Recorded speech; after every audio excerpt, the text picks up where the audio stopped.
جس طرح میں نے ابھی بیان کیا کہ توحید کی کچھ اقسام ہیں، آئیے دیکھتے ہیں کہ توحید کی کتنی قسمیں ہیں۔ اہل سنت والجماع کے جتنے بھی علماء ہیں انہوں نے اللہ کے رسول اور صحابہ کرام کی جو انڈرسٹینڈنگ ہے اسلام اور قرآن کے مطابق، انہوں نے توحید کو 3 اقسام میں تقسیم کی ہے۔ آئیے دیکھتے ہیں کہ یہ 3 اقسام کیا ہیں۔ پہلی قسم توحید الربوبیہ۔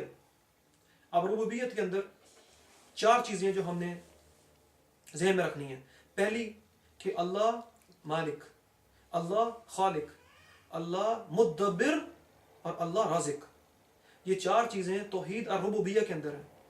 اب آپ کے ذہن میں سوال اٹھے گا کہ یہ مولوی تو کہہ رہا ہے کہ ہر چیز قرآن و سنت سے، تو میں انشاءاللہ اپنی کسی بات میں آپ کو کوئی سٹوری نہیں سناؤں گا، میں کوئی بات ایسی نہیں کروں گا جو کہ قرآن و سنت کے الگ ہے، یا کوئی ایسی بات نہیں کروں گا انشاءاللہ جس میں قرآن یا حدیث کا یا ان دونوں کا سے دلیل نہ دی ہو، تاکہ آپ کے ذہنوں میں بات ایک دفعہ اچھی طرح بیٹھ جائے۔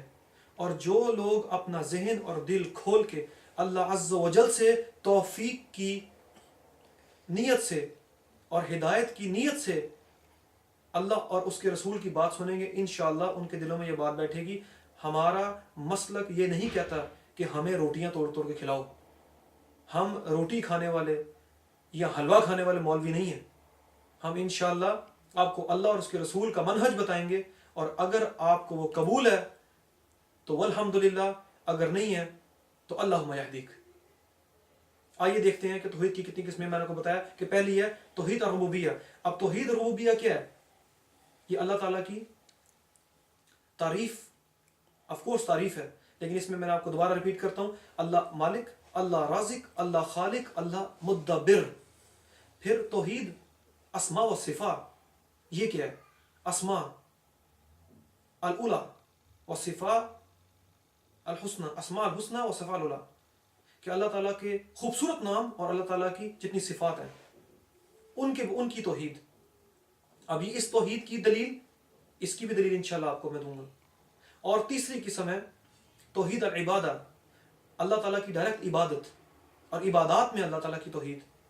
یعنی ان تینوں توحیدوں کی جو اقسام ہیں ان کے اندر اللہ تعالیٰ سے شراکت نہیں کرنی ہم نے، اور اللہ تعالیٰ سے شراکت نہ صرف اس میں بلکہ انشاءاللہ جب میں آگے آپ کو ایکسپلین کروں گا ان چیزوں کو تو میں آپ کو بتاؤں گا کہ کسی بھی چیز میں اللہ عز و جل سے کسی بھی قسم کی شراکت اللہ عز و جل کو نہ منظور ہے، نہ مسلمان کا یہ شیوا ہے، اور جو کسی بھی چیز میں ذرہ بھر بھی اللہ عز و جل کے ساتھ شراکت کرتا ہے وہ چھوٹا یا بڑا شرک کرتا ہے، اور چھوٹے یا بڑے شرک کا وہ گنہگار ہوتا ہے، والعیاذ باللہ۔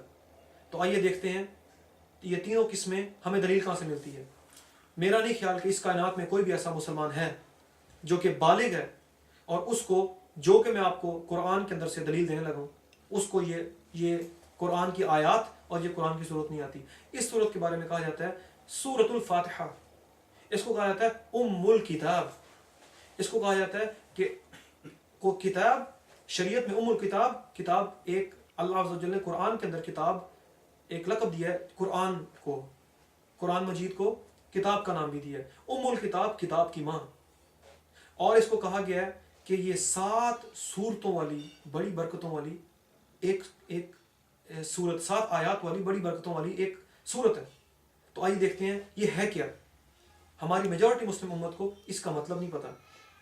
بعد اعوذ باللہ من الشیطان الرجیم، بسم اللہ الرحمن الرحیم، الحمدللہ رب العالمین۔ یہ کیا ہے؟ یہ اللہ تعالیٰ کی تعریف ہے۔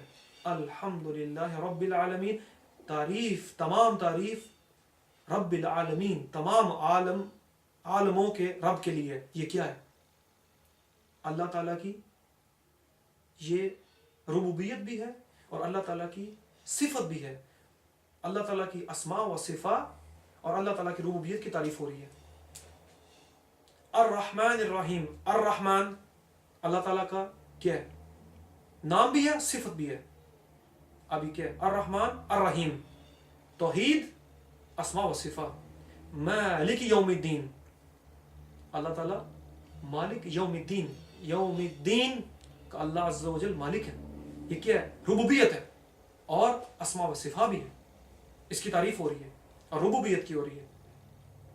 ایاک نعبد و ایاک نستعین، اے اللہ عز و جل میں آپ ہی سے مانگتا ہوں، آپ ہی سے مانگتا ہوں، آپ ہی کی پوجا کرتا ہوں، آپ ہی کی عبادت کرتا ہوں، آپ ہی سے امید رکھتا ہوں. یہ کیا ہے؟ دعا العبادہ، یہ توحید العبادہ کا درس ہے. اہدنا الصراط المستقیم. اے اللہ عز و جل میں آپ کو مفہوم بتا رہا ہوں، ہمیں صراط مستقیم پہ چلا، ہمیں صراط مستقیم پہ اللہ پاک ہمیں رکھیے. یہ آپ کیا کر رہے ہیں؟ اللہ سے مانگ رہے ہیں، دعا کر رہے ہیں، اور آپ کیا افرم کر رہے ہیں، کیا کنفرم کر رہے ہیں آپ؟ یو آر کنفرمنگ توحید العبادہ. اہدنا الصراط المستقیم صراط الذین انعمت علیہم، پھر آپ مانگ رہے ہیں، آپ کنفرم کر رہے ہیں توحید العبادہ. غیر المغضوب علیہم ولا الضالین، غیر المغضوب علیہم ولا الضالین. آپ پھر اللہ پاک سے مانگ رہے ہیں کہ اللہ عز و جل ہمیں ان لوگوں میں سے مت بنائیے جن کے اوپر جنہوں نے آپ کا غصہ کمایا، یا ان لوگوں سے ہمیں مت ملائیے، ان لوگوں میں ہمیں مت شامل کیجیے جن کو آپ نے ہدایت کا راستہ دکھایا اور انہوں نے اس کی پرواہ نہیں کی. they simply did not care. اس کے بارے میں صحابہ کرام نے ہمیں کیا بتایا کہ اللہ کے رسول نے غیر المغضوب علیہم ولا الضالین، اس صرف ایک آیت کے بارے میں اللہ کے رسول نے صحیح اوتھنٹک حدیث کے اندر ہمیں بتایا. اس کی ایکسپلینیشن کیسے کی ہے کہ اللہ کے رسول نے زمین کے اوپر ایک لکیر سیدھی کھینچی، اس کے بعد کچھ لکیریں اس مین ایک بڑی لکیر کے دانی جانب اور کچھ لکیریں اس کے بانی جانب اللہ کے رسول نے کھینچی.